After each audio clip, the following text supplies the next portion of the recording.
Madam, আপনি ভেতরে যাচ্ছেন? হ্যাঁ। তাহলে আমার জন্য কিছু খাবার এনে দেবেন? কেন? টাকা নেই তোমার কাছে? খিদে পেয়েছে তোমার? হ্যাঁ, আছে তো টাকা, এই যে এটা নিন, আর আমার জন্য কিছু খাবার এনে দিন না।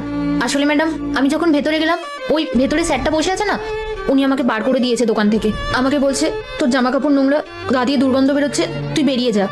ভেতরে যে স্যারটা আছে উনি সত্যি সত্যি তোমাকে বার করে দিয়েছিল? হ্যাঁ ম্যাডাম। আচ্ছা ঠিক আছে, আমার সাথে ভেতরে চলো, আমি কথা বলছি। Good afternoon ma'am. Good afternoon. তুমি তুমি আমার রেস্টুরেন্টে কি করছো? এক্ষুনি তুমি বের হয়ে যাও। তুমি চেনো ওনাকে? হ্যাঁ ম্যাম, আমি ওকে চিনি। ভিখারি একটা, রোজ রোজ আমাদের রেস্টুরেন্টে আসে, আর আমি ওকে প্রতিদিনই বের করে দিই। আজকে দেখেন আজকে আবার এসেছে।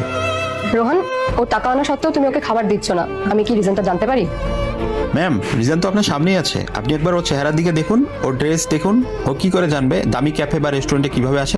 Thank you so much Rohan.